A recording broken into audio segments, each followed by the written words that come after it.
March 11ನೇ ತಾರೀಕು ಭಾರತ ಸರ್ಕಾರ ಪ್ರಮುಖವಾಗಿ ಸಿಟಿಸನ್ಶಿಪ್ ಅಮೆಂಡ್ಮೆಂಟ್ ಆ್ಯಕ್ಟ್ 2019ರ ರೂಲ್ಸ್ಗಳಿಗೆ ಸಂಬಂಧಿಸಿದಂತೆ ಮಾಹಿತಿಯನ್ನು ಹೊರಹಾಕಿದೆ. ಸೊ ಸಿಟಿಸನ್ಶಿಪ್ ಅಮೆಂಡ್ಮೆಂಟ್ ಆ್ಯಕ್ಟ್ 2019 ಹಾಗೂ ಸುಮಾರು 14 ಜನ ಪಾಕಿಸ್ತಾನ್, ಅಫ್ಘಾನಿಸ್ತಾನ್ ಮತ್ತು ಬಾಂಗ್ಲಾದೇಶಿಗೆ ಸೇರಿದಂತಹ ನಾಗರಿಕರಿಗೆ ಭಾರತೀಯ ನಾಗರಿಕತ್ವಕ್ಕೆ ಸಂಬಂಧಿಸಿದಂತಹ ಪತ್ರಗಳನ್ನು ಸಹ ಹಂಚಿರುವಂತಹ ಸಂದರ್ಭದಲ್ಲಿ ಭಾರತದಲ್ಲಿ ಬಹಳ ದೊಡ್ಡ ಮಟ್ಟದಲ್ಲಿ ಅದು ಚರ್ಚೆಯಲ್ಲಿತ್ತು. ಸೊ ಆ ಒಂದು ಸಂದರ್ಭದಲ್ಲಿ ನಾವು ಇವತ್ತಿನ ಈ ಒಂದು ಸಂಚಿಕೆಯಲ್ಲಿ ಭಾರತದಲ್ಲಿ ಯಾವ ರೀತಿ ನಾಗರಿಕತ್ವವನ್ನು ಅಂದರೆ ಸಿಟಿಸನ್ಶಿಪ್ಪನ್ನು ಪಡ್ಕೋಬಹುದು, ಏನು ಕಾನೂನುಗಳಿದ್ದಾವೆ ಮತ್ತು ಈ ಸಿಟಿಸನ್ಶಿಪ್ ಅಮೆಂಡ್ಮೆಂಟ್ ಆ್ಯಕ್ಟ್ 2019 ಏನು, ಹಾಗೂ ಇದಕ್ಕೆ ಸಂಬಂಧಿಸಿದಂತೆ ಅಸ್ಸಾಂ, ನಾರ್ತ್ ಈಸ್ಟ್ ಮತ್ತು ಇನ್ನಿತರ ದೇಶದಲ್ಲಿ ಇರುವಂತಹ ರಾಜ್ಯಗಳಲ್ಲಿ ವಿರೋಧಗಳು ಯಾಕೆ ವ್ಯಕ್ತವಾಗ್ತಿದ್ದಾವೆ ಅನ್ನುವಂತಹ ವಿಷಯಕ್ಕೆ ಸಂಬಂಧಿಸಿದಂತಹ ಮಹತ್ವಪೂರ್ಣ ಚರ್ಚೆಯನ್ನು ನಾವು ಮಾಡಲಿದ್ದೇವೆ. ಭಾರತದ ಸಂವಿಧಾನದಲ್ಲಿ ಪ್ರಮುಖವಾಗಿ ಸಿಟಿಸನ್ಶಿಪ್ ಆ್ಯಕ್ಟ್ 1955ಗೆ ಸಂಬಂಧಿಸಿದಂತೆ ಪಾರ್ಲಿಮೆಂಟ್ ಕಾನೂನನ್ನು ತಂದಿರುವಂಥದ್ದು. ಸೊ ಆರ್ಟಿಕಲ್ 5, 6, 7 ಇವೆಲ್ಲವೂ ಯಾವ ರೀತಿ ಭಾರತದಲ್ಲಿ ನಾಗರಿಕತ್ವಕ್ಕೆ ಅಂದರೆ ಸಿಟಿಸನ್ಶಿಪ್ ಚಾಪ್ಟರನ್ನು ನಾವು ನೋಡ್ತೀವಿ. ಸೊ ಸಿಟಿಸನ್ಶಿಪ್ ಚಾಪ್ಟರ್ ಏನು ಹೇಳುತ್ತಲ್ಲ, ಅದು ಪ್ರಮುಖವಾಗಿ ಪಾರ್ಲಿಮೆಂಟಿಗೆ ಅಧಿಕಾರವನ್ನು ಕೊಡುತ್ತೆ ಯಾವ ರೀತಿಯಾಗಿ ನಾಗರಿಕತ್ವವನ್ನು ಭಾರತದಲ್ಲಿ ಪಡ್ಕೋಬಹುದು ಅನ್ನುವಂಥದ್ದಕ್ಕೆ ಸಂಬಂಧಿಸಿದಂತೆ.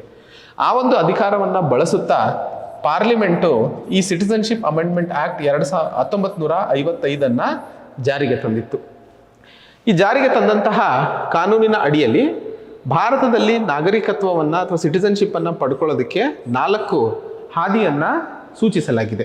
ಸೊ ಮೊದಲನೇದು ಬರ್ತ್.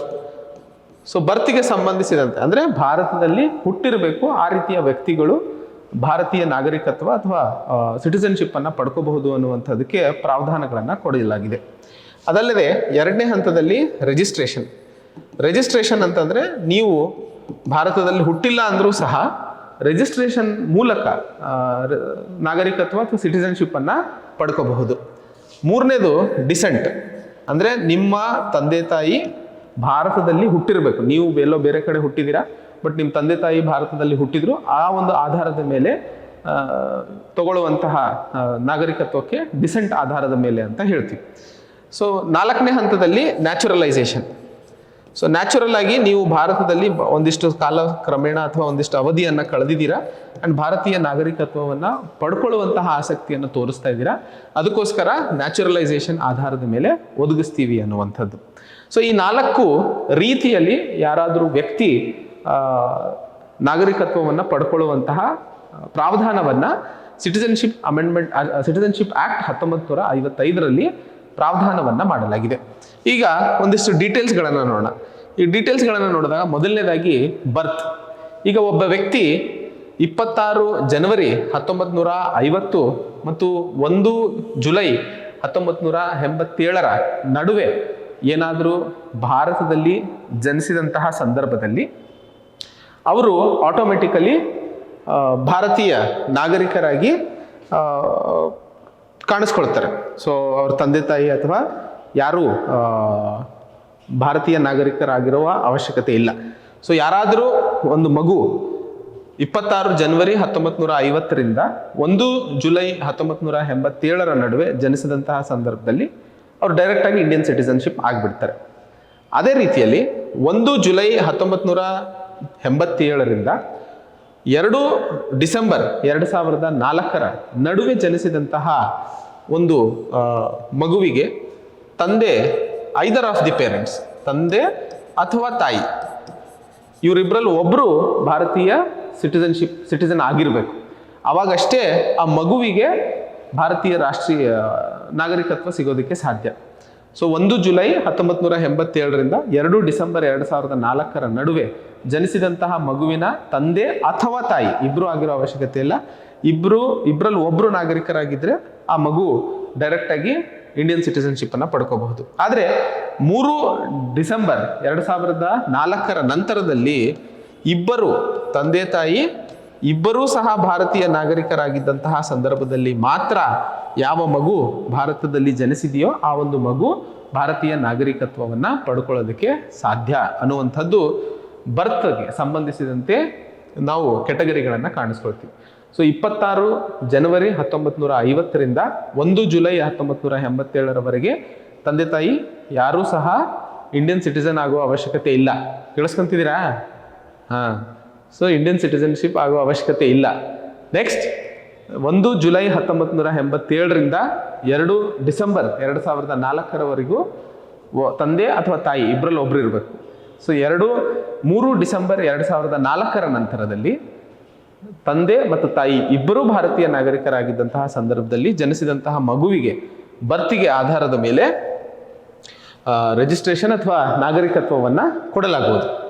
ಓಕೆ, ಸೊ ಬರ್ತ್ ಹೋಪ್ಫುಲಿ ಕ್ಲಿಯರ್ ಆಗಿದೆ. ಆ ಡೇಟ್ಸ್ಗಳನ್ನು ಒಂದು ಸ್ವಲ್ಪ ನೆನ್ಪಿಟ್ಕೊಳ್ಳಿ, ಅದು ಇಂಪಾರ್ಟೆಂಟ್. Next registration. ರಿಜಿಸ್ಟ್ರೇಷನ್ಗೆ ಸಂಬಂಧಿಸಿದಂತೆ ಯಾರಾದರೂ ಒಬ್ಬ ವ್ಯಕ್ತಿ ಭಾರತದಲ್ಲಿ 7 ವರ್ಷದ ಅವಧಿಯನ್ನು ಕಳೆದಿದ್ದು ಅವರ ತಂದೆ ಅಥವಾ ಅವರ ತಂದೆ ತಾಯಿ ಭಾರತದಲ್ಲಿ ಜನಿಸಿದಂತಹ ಸಂದರ್ಭದಲ್ಲಿ ಅವರಿಗೆ ರಿಜಿಸ್ಟ್ರೇಷನ್ ಆಧಾರದ ಮೇಲೆ ಈ ಒಂದು ರಿಜಿಸ್ಟ್ರೇಷನ್ ಕಾನೂನಿನ ಅಡಿಯಲ್ಲಿ ಪ್ರಾವಧಾನವನ್ನು ಮಾಡಿಕೊಡಲಾಗುತ್ತೆ. ಅಂದರೆ ಒಬ್ಬ ವ್ಯಕ್ತಿ ಭಾರತದಲ್ಲಿ ಅನ್ಡಿವೈಡೆಡ್ ಇಂಡಿಯಾದ ನಾಗರಿಕತ್ವರಾಗಿದ್ದರು. ಅದಾದ ಮೇಲೆ ಅವರು ನಾಗರಿಕತ್ವವನ್ನು ಪಡ್ಕೊಂಡಿರಲಿಲ್ಲ. ಈಗ ಉದಾಹರಣೆಗೆ ರಿಜಿಸ್ಟ್ರೇಷನ್ ಅಪ್ಲೈ ಮಾಡಬೇಕು ಅಂತಂದರೆ ಅನ್ಡಿವೈಡೆಡ್ ಇಂಡಿಯಾ ಅಂತ ಕರಿತೀವಿ. ಅಂದರೆ ಭಾರತ ಮತ್ತು ಪಾಕಿಸ್ತಾನ ಎರಡು ಒಂದೇ ಇತ್ತು. ಸೊ ಒಬ್ಬ ವ್ಯಕ್ತಿ ಭಾರತೀಯ ನಾಗರಿಕತ್ವವನ್ನು ಪಡ್ಕೊಂಡಿದ್ದ, ಅಂದರೆ ಅನ್ಡಿವೈಡೆಡ್ ಇಂಡಿಯಾದು ನಾಗರಿಕನಾಗಿದ್ದ. ಆದರೆ ಭಾರತ ಸ್ವತಂತ್ರವಾದ ಮೇಲೆ, ಅಂದರೆ ಪಾರ್ಟಿಷನ್ ಆದಮೇಲೆ ಆ ವ್ಯಕ್ತಿ ಭಾರತದ ನಾಗರಿಕತ್ವವನ್ನು ಪಡ್ಕೊಂಡಿಲ್ಲ. ಅಂಥ ವ್ಯಕ್ತಿಗಳು ಭಾರತದಲ್ಲಿ 7 ವರ್ಷಗಳ ಕಾಲ ಉಳಿದು ಆಮೇಲೆ ರಿಜಿಸ್ಟ್ರೇಷನ್ ಆಧಾರದ ಮೇಲೆ ಅವರು ನಾಗರಿಕತ್ವವನ್ನು ಪಡ್ಕೋಬಹುದು. ಅಥವಾ ಯಾರಾದರೂ ಭಾರತೀಯರನ್ನ ಮದುವೆ ಆದಂತಹ ಸಂದರ್ಭದಲ್ಲಿ 7 ವರ್ಷಗಳ ಕಾಲ ಭಾರತದಲ್ಲಿ ಸಮಯ ಕಳೆದಂತಹ ಸಂದರ್ಭದಲ್ಲಿ ಭಾರತೀಯ ನಾಗರಿಕತ್ವವನ್ನು ಪಡ್ಕೊಳ್ಳುವಂತಹ ಅವಕಾಶವಿದೆ. ಸೊ ಇವೆರಡು ಕಂಡೀಷನ್ ಇದ್ದಾವೆ.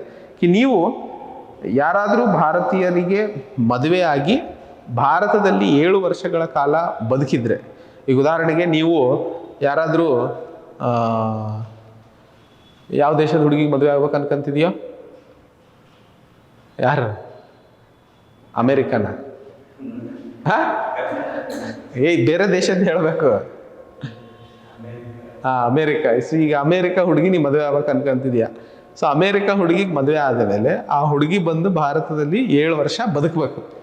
ಸೊ 7 ವರ್ಷ ಆರ್ಡಿನರಿಲಿ ರೆಸಿಡೆಂಟ್ ಆಗಿರಬೇಕು. ಅದಾದ ಮೇಲೆ ನೀನು ಆ ಹುಡುಗಿನ ರಿಜಿಸ್ಟ್ರೇಷನ್ ಮೂಲಕ ಸಿಟಿಸನ್ ಆಫ್ ಇಂಡಿಯಾ ಅಂತ ಹೇಳಿ ಕನ್ವರ್ಟ್ ಮಾಡಿಸ್ಕೋಬೋದು. ಸೊ ಅಮೇರಿಕದವ್ರಿಗಾರ ಮದುವೆ ಆಗ್ಬೋದು, ಯಾವ ರಾಷ್ಟ್ರದವ್ರಿಗಾರ ಮದುವೆ ಆಗ್ಬೋದು. ಇಲ್ಲ, ನೀನು ಅನ್ಡಿವೈಡೆಡ್ ಇಂಡಿಯಾದ ಒಂದು ಭಾಗವಾಗಿದ್ದು ನಾಗರಿಕನಾಗಿದ್ದು ಆಮೇಲೆ ತಗೊಂಡಿಲ್ಲ, ಬಟ್ ಆಮೇಲೆ ರಿಜಿಸ್ಟ್ರೇಷನ್ ಮಾಡಿ ತಗೋಬೋದು. ಅರ್ಥ ಆಯ್ತಾ? ಸೊ ಬೇರೆ ದೇಶದ ಹುಡುಗಿಯರಿಗೂ ಮದುವೆ ಆಗಂಗಿದ್ರೆ ರಿಜಿಸ್ಟ್ರೇಷನ್ ಅನ್ನೋ ಆಪ್ಷನ್ ಇದೆ. Next descent. ಸೊ ನಿಮ್ಮ ಪೂರ್ವಜರು. ಸೊ ಡಿಸೆಂಟ್ನ ಅಡಿಯಲ್ಲಿ ಪ್ರಮುಖವಾಗಿ ನಿಮ್ಮ ಪೂರ್ವಜರ ಒಂದು ಸಹಾಯದೊಂದಿಗೆ ಈ ಒಂದು ಲಾಭವನ್ನು ಪಡ್ಕೊಳ್ಳೋ ಅನುಕೂಲತೆಯನ್ನು ಕೊಡಲಾಗಿದೆ. ಉದಾಹರಣೆಗೆ ಒಬ್ಬ ವ್ಯಕ್ತಿ 26 ಜನವರಿ 1950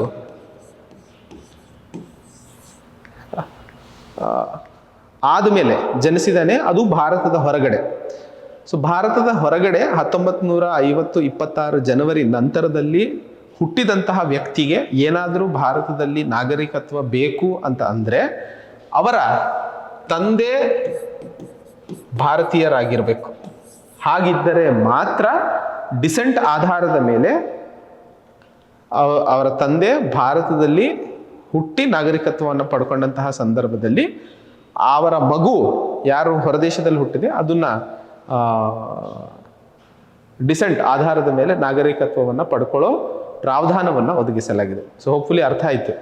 26 ಜನವರಿ 1950 ನಾವೇನು ಗಣರಾಜ್ಯೋತ್ಸವ ಆಚರಿಸ್ತೀವೋ ಅಥವಾ ಭಾರತದ ಸಂವಿಧಾನ ಜಾರಿಗೆ ಬಂದಂತಹ ದಿನ ಅಂತ ನಾವು ಹೇಳ್ತೀವೋ, ಆ ಒಂದು ದಿನದಿಂದ ಅಥವಾ ಆ ಒಂದು ದಿನದ ನಂತರದಲ್ಲಿ ಯಾರಾದರೂ ಮಗು ಹೊರದೇಶದಲ್ಲಿ ಹುಟ್ಟಿದೆ, ಆದರೆ ಅವರ ತಂದೆ ಜನನದಿಂದ ಭಾರತೀಯ ನಾಗರಿಕರಾಗಿದ್ದಂತಹ ಸಂದರ್ಭದಲ್ಲಿ ಆ ಒಂದು ಮಗು ನಾಗರಿಕತ್ವವನ್ನು ಪಡ್ಕೊಳ್ಳೋ ಪ್ರಾವಧಾನವನ್ನು ಡಿಸೆಂಟ್ ಆಧಾರದ ಮೇಲೆ ಒದಗಿಸಲಾಗಿದೆ. ಹಾಗೂ ಇನ್ನೊಂದು ಕಾನೂನಿನ ಅಡಿಯಲ್ಲಿ ಡಿಸೆಂಬರ್ 1992, ಸ್ಪೆಸಿಫಿಕ್ ಆಗಿ ಆ ಡೇಟ್ ಹೇಳಬೇಕು ಅಂದರೆ 10 ಡಿಸೆಂಬರ್ 1992ರಿಂದ 3 ಡಿಸೆಂಬರ್ 2004 ನಡುವೆ ಏನಾದರೂ ಮಗು ಭಾರತದ ಹೊರಗಡೆ ಹುಟ್ಟಿದೆ, ಆದರೆ ತಂದೆ ಅಥವಾ ತಾಯಿ, ಇಲ್ಲಿ ಬರೀ ತಂದೆ ಅಷ್ಟೇ, ತಾಯಿಗೆ ಪ್ರಾವಧಾನ ಕೊಟ್ಟಿರಲಿಲ್ಲ. ಸೊ ತಾಯಿ ಭಾರತೀಯ ನಾಗರಿಕರಾಗಿದ್ದು ತಂದೆ ಬೇರೆಯವರಾಗಿದ್ದರೂ ಅವಕಾಶ ಇರಲಿಲ್ಲ. ಬಟ್ 10 ಡಿಸೆಂಬರ್ 1992 ಮತ್ತು 3 ಡಿಸೆಂಬರ್ 2004 ನಡುವೆ ಜನಿಸಿದಂತಹ ಮಗು ವಿನಾ ತಂದೆ ಅಥವಾ ತಾಯಿ ಇಬ್ಬರಲ್ಲಿ ಯಾರಾದರೂ ಭಾರತೀಯ ನಾಗರಿಕರಾಗಿದ್ದರೆ ಸಾಕು. ಸೊ ಅವರು ಡಿಸೆಂಟ್ ಆಧಾರದ ಮೇಲೆ, ಅಂದರೆ ಭಾರತೀಯ ನಾಗರಿಕರಾಗಿರಬೇಕು, ಆವಾಗ ಡಿಸೆಂಟ್ ಆಧಾರದ ಮೇಲೆ ಅವರು ನಾಗರಿಕರಾಗಬಹುದು. 3ನೇ ಹಂತದಲ್ಲಿ 2004 ಡಿಸೆಂಬರ್ 3ರ ನಂತರದಲ್ಲಿ ಏನಾದರೂ ಮಗು ಹೊರಗಡೆ ಜನಿಸಿದಂತಹ ಸಂದರ್ಭದಲ್ಲಿ ತಂದೆ ಮತ್ತು ತಾಯಿ ಭಾರತೀಯರಾಗಿರಬೇಕು, ಇಬ್ಬರೂ ಸಹ. ಆ್ಯಂಡ್ ಒಂದು ಅಫಿಡವಿಟ್ನ ಸರ್ಕಾರಕ್ಕೆ ಬರೆದು ಕೊಡಬೇಕು ಕಿ ಆ ಒಂದು ಜನಿಸಿದಂತಹ ಮಗುವಿಗೆ ಯಾವುದೇ ಬೇರೆ ರಾಷ್ಟ್ರದ ಪಾಸ್ಪೋರ್ಟ್ ಇಲ್ಲ, ಆ್ಯಂಡ್ ಭಾರತೀಯನೆಂದು ಹುಟ್ಟಿದ 1 ವರ್ಷದ ಒಳಗಡೆ ಹುಟ್ಟಿದಂತಹ ರಾಷ್ಟ್ರದ ಇಂಡಿಯನ್ ಕಾನ್ಸುಲೇಟ್ನಲ್ಲಿ ಅದನ್ನು ನೋಂದಾಯಿಸಿರಬೇಕು. ಹಾಗಿದ್ದರೆ ಮಾತ್ರ 2004 ನಂತರದಲ್ಲಿ ಆ ಒಂದು ಮಗು ಭಾರತೀಯ ನಾಗರಿಕತ್ವವನ್ನು ಪಡ್ಕೊಳ್ಳುವಂತಹ ಪ್ರಾವಧಾನವನ್ನು ಒದಗಿಸಲಾಗಿದೆ. ನೆಕ್ಸ್ಟ್, ನ್ಯಾಚುರಲೈಸೇಷನ್ನ ಅಡಿಯಲ್ಲಿ ಪ್ರಮುಖವಾಗಿ ಒಬ್ಬ ವ್ಯಕ್ತಿ ಭಾರತೀಯ ನಾಗರಿಕರಾಗಿರಬೇಕು ಅನ್ನುವಂತಹ ಆಸಕ್ತಿಯನ್ನು ಪಡೆದಂತಹ ಸಂದರ್ಭದಲ್ಲಿ ಸುಮಾರು 12 ವರ್ಷಗಳ ಕಾಲ ಆರ್ಡಿನರಿಲಿ ರೆಸಿಡೆಂಟ್ ಆಗಿರಬೇಕು. ಹಾಗೂ 12 ವರ್ಷ ಯಾವಾಗ ತುಂಬುತ್ತೋ ಅದಕ್ಕೆ 1 ವರ್ಷದ ಮುಂಚೆ ಅಪ್ಲಿಕೇಶನನ್ನು ಹಾಕಬಹುದು. ಅಂದರೆ 11 ವರ್ಷ ಅವನು ಭಾರತದಲ್ಲಿ ಬದುಕಿದ್ದು ಮುಂದಿನ 1 ವರ್ಷದ ಒಳಗಡೆ ಅವನು ಅಪ್ಲಿಕೇಶನ್, ಅಂದರೆ 12ನೇ ವರ್ಷದ ಒಳಗಡೆ ಕಂಪ್ಲೀಟ್ ಆಗೋದ್ರ ಒಳಗಡೆ ಅವನು ಅಪ್ಲಿಕೇಶನ್ನ ಹಾಕಿದಾಗ ಅವನಿಗೆ ನ್ಯಾಚುರಲೈಸೇಷನ್ ಆಧಾರದ ಮೇಲೆ ಪ್ರಾವಧಾನವನ್ನು ಒದಗಿಸುವಂಥದ್ದು ಅವಶ್ಯಕತೆ ಅಥವಾ ಒಂದು ವ್ಯವಸ್ಥೆಯನ್ನು ಮಾಡಲಾಗಿದೆ. ಸೊ ಇದನ್ನು ಫಸ್ಟ್ ಬೇಸಿಕ್ಸ್ ಅರ್ಥ ಮಾಡ್ಕೊಳ್ಳಿ, ಆವಾಗಲೇ ನಿಮಗೆ ಸಿಟಿಸನ್ಶಿಪ್ ಅಮೆಂಡ್ಮೆಂಟ್ ಆ್ಯಕ್ಟ್ 2019 ಏನು ಅಂತ ಅರ್ಥ ಆಗುತ್ತೆ. ಸೊ ಸಿಟಿಸನ್ಶಿಪ್ ಪಡ್ಕೊಳ್ಳೋದಕ್ಕೆ 4 ರೀತಿ: ಬರ್ತು, ರಿಜಿಸ್ಟ್ರೇಷನ್, ಡಿಸೆಂಟ್ ಮತ್ತು ನ್ಯಾಚುರಲೈಸೇಷನ್. ಸೊ ಪ್ರಮುಖವಾಗಿ ಅದಕ್ಕೆ ಒಂದಿಷ್ಟು ಕಂಡೀಷನ್ಸ್ಗಳನ್ನು ಸಹ ನಿಮಗೆ ಹೇಳಿದ್ದೀನಿ, ಇನ್ನೊಂದ್ಸರಿ ನೀಟಾಗಿ ಬರ್ಕೊಂಡು ಅರ್ಥ ಮಾಡ್ಕೊಳ್ಳಿ. ಈಗ 2019ರ ಕಾನೂನಿನಲ್ಲಿ ತಂದಂತಹ ಬದಲಾವಣೆ ಪ್ರಮುಖವಾಗಿ ಆ 3 ರಾಷ್ಟ್ರಗಳು, ಅಫ್ಘಾನಿಸ್ತಾನ್,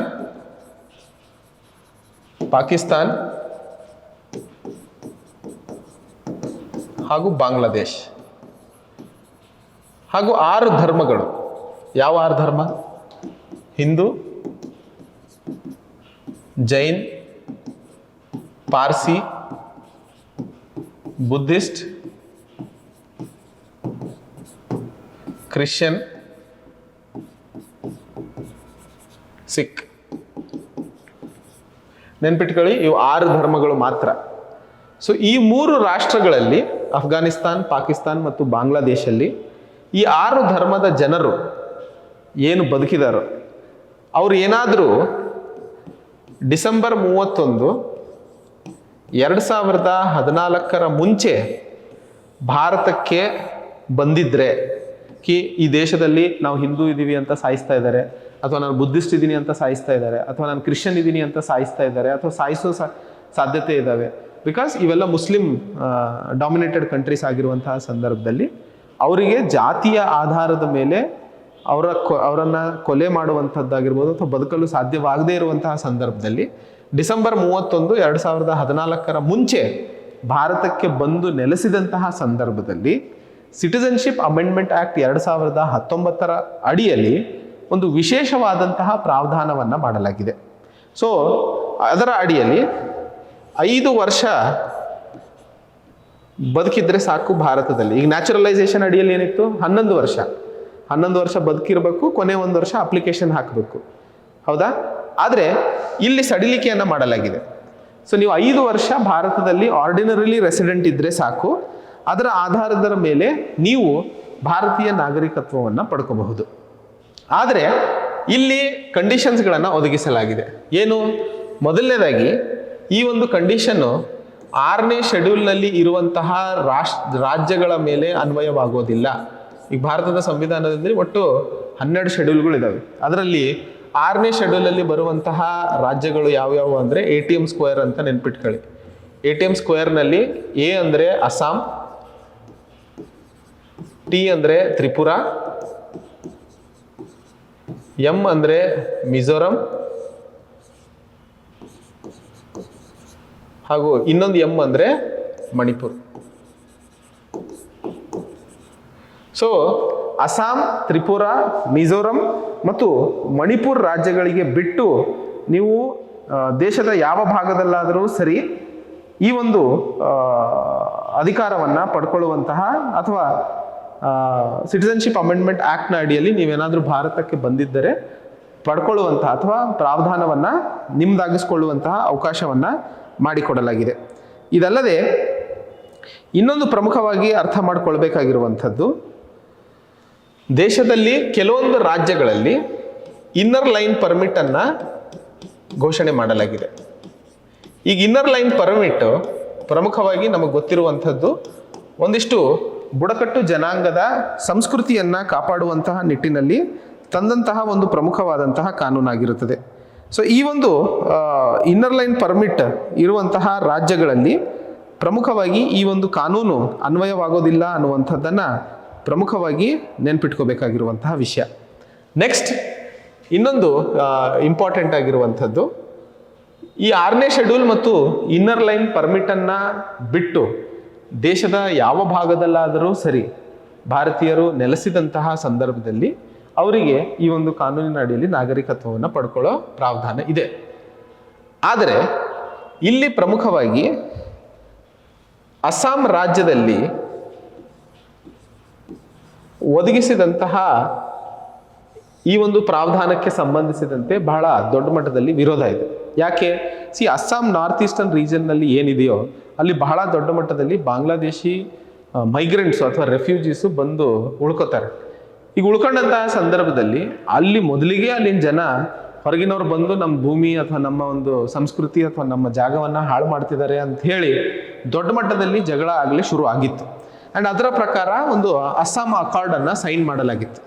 ಈ ಅಸ್ಸಾಂ ಅಕಾರ್ಡ್ನಲ್ಲಿ ಪ್ರಮುಖವಾಗಿ ಯಾರೆಲ್ಲ ಭಾರತೀಯ ನಾಗರಿಕರಂತ ಹೇಳಿ ಪರಿಗಣನೆಗೆ ತಗೋಬೇಕು ಅನ್ನುವಂಥ ವಿಷಯಕ್ಕೆ ಸಂಬಂಧಿಸಿದಂತೆ ಒಂದಿಷ್ಟು ಪ್ರಾವಧಾನವನ್ನು ಒದಗಿಸಲಾಗಿತ್ತು. ಇದರ ಅಡಿಯಲ್ಲಿ 1966ರಿಂದ 1971 ನಡುವೆ ಬಂದಂತಹ ಜನರಿಗೆ ಈ ಅಸ್ಸಾಂ ಅಕಾರ್ಡ್ನ ಅಡಿಯಲ್ಲಿ ಕೊಟ್ಟಂತಹ ಪ್ರಾವಧಾನ ಭಾರತೀಯ ನಾಗರಿಕರಾಗಲು ಅವಕಾಶಗಳು ಅಂತ ಹೇಳಿ.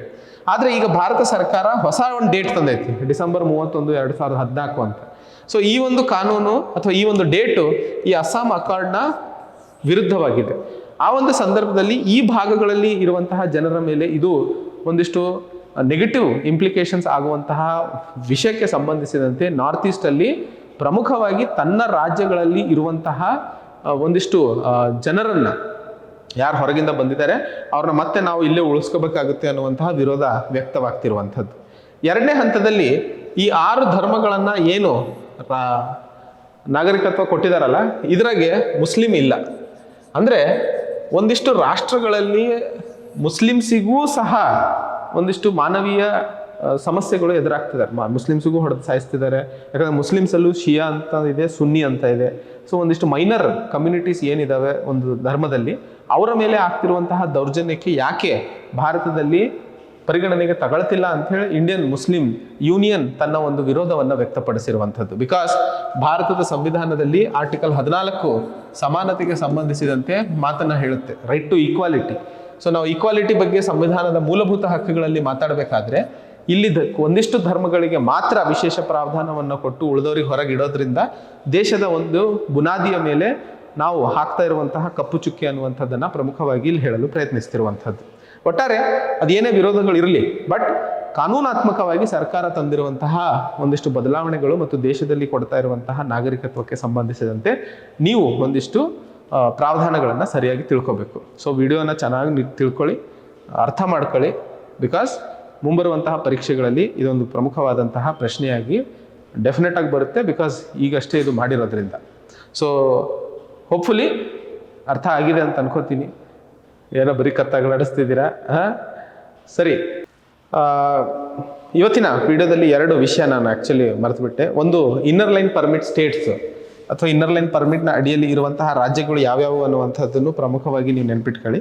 ಸೊ ಮೊದಲನೇದಾಗಿ ಅರುಣಾಚಲ್ ಪ್ರದೇಶ್,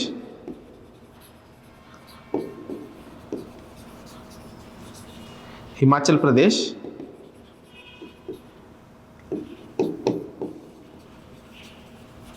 ನೆಕ್ಸ್ಟ್ ಲಕ್ಷದ್ವೀಪ್. ಇವು ನೋಟ್ ಮಾಡ್ಕೊಳ್ಳಿ, ಬಿಕಾಸ್ ಎಕ್ಸಾಮಿನೇಷನಲ್ಲಿ ಕೇಳುವಂತಹ ಸಾಧ್ಯತೆಗಳು ಇರ್ತವೆ. ಮಿಜೋರಂ,